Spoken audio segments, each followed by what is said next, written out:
Siliguri municipal কর্পোরেশনের 17 নম্বর ওয়ার্ডে দুই কলেজ ছাত্রীকে অশালীন মন্তব্য ও কটূক্তির অভিযোগে দুই মহিলার বিরুদ্ধে অভিযোগ দায়ের হয়।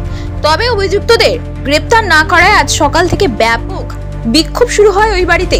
পাহাড় থেকে আসা গোর্খা সম্প্রদায়ের মানুষ ও ছাত্রীর পরিবারের সদস্যরা অভিযুক্তদের ক্ষমা চাওয়ার দাবি তোলেন।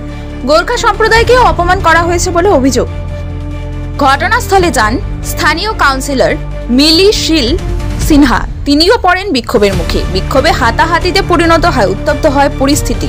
প্রায় 1 ঘন্টা পর পুলিশ এসে পরিস্থিতি নিয়ন্ত্রণে আনে ও অভিযুক্ত দুই মহিলাকে হেফাজতে নেয়। দাবি উঠছে দৃষ্টান্তমূলক শাস্তি। পুলিশ কমিশনারেটের এসিপি রবীন থাপা জানিয়েছেন আইন অনুযায়ী ব্যবস্থা নেওয়া হচ্ছে। এটা মামলা রুজু হয়েছে আর তদন্ত করছেন একজন এসিপি পদমর্যাদার একজন অফিসার। তো এখন সিচুয়েশনটা আমরা দেখছি, এখানকার সিচুয়েশনটা কন্ট্রোলে আছে। দুটো ব্যক্তি নিয়ে ঝামেলা হয়েছিল, এসিপি পদমর্যাদার অফিসার তদন্ত করছেন। ঠিক আছে, একটু খালি করে দেন রাস্তাটা। আমরা